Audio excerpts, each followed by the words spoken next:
Okay, this is my son's 2009 ES Lancer Mitsubishi, and we're going under the hood here.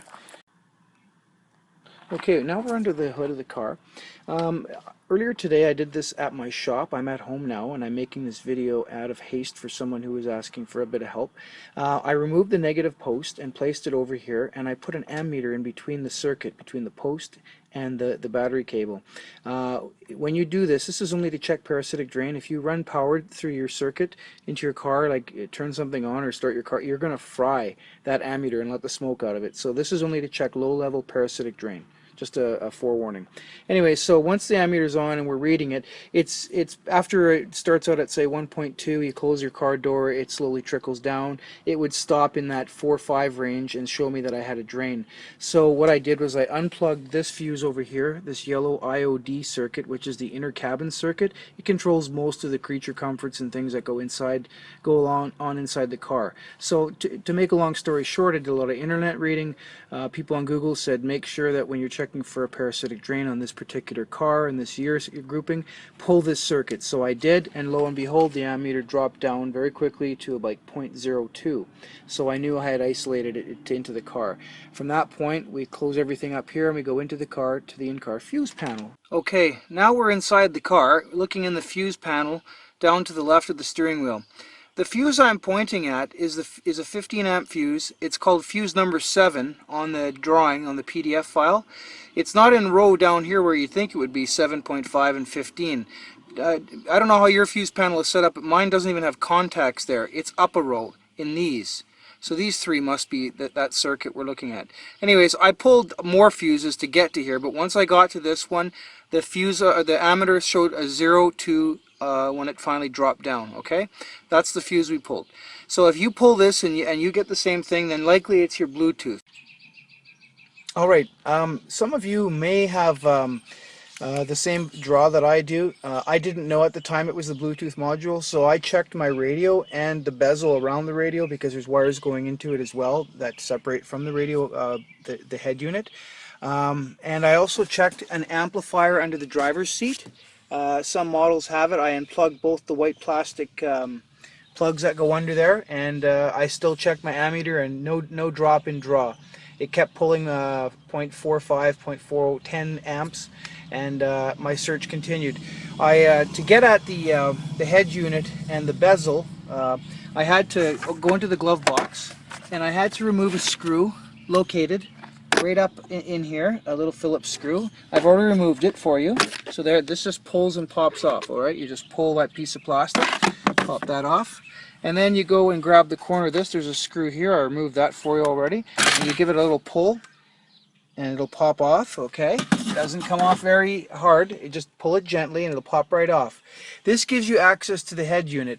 To get to the head unit or to the bezel, to remove the bezel, you put your fingers under this corner and this corner, and you pull hard. And I mean, don't be gentle with it. Give it a good constant pull. Don't yank it, but a nice steady even pull until it pops. And then just pop it in the 2 top corners and kind of unhook it and lift it at the same time. Be gentle with it up there, but give it a good pull at the bottom, and it's sturdy down there. That's where you pull this baby to pop it out. So then once we got it out, I don't need to take it out to really show you. Well, I can, I guess. Okay, you grab the side here, you grab that side there, you lift it up. Okay, you pop the corners. There you go. You get it off like so. I'm doing this with one hand, okay? There we go. And you can flip it down.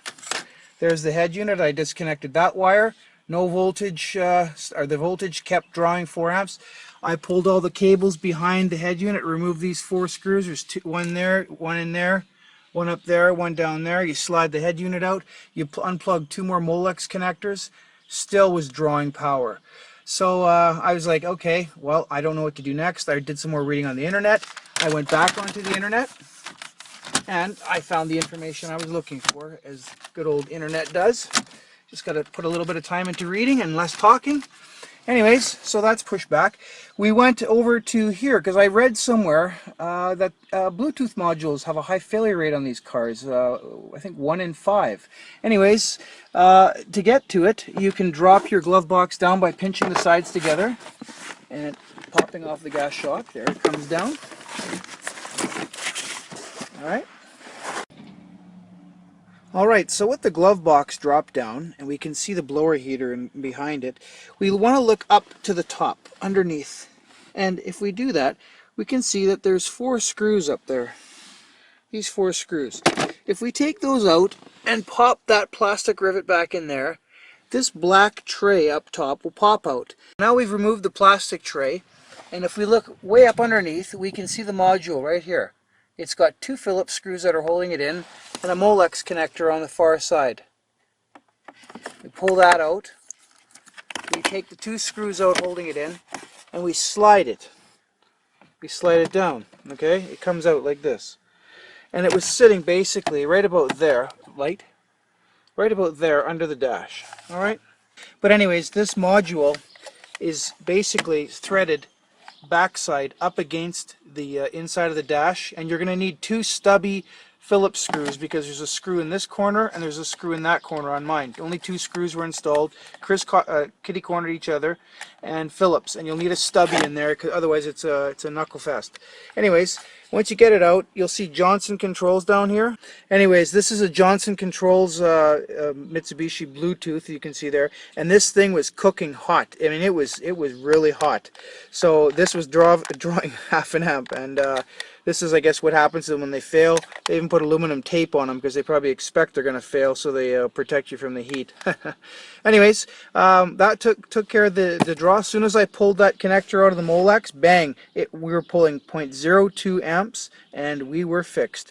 Basically, reassemble or put a new one in at your leisure. Thank you very much.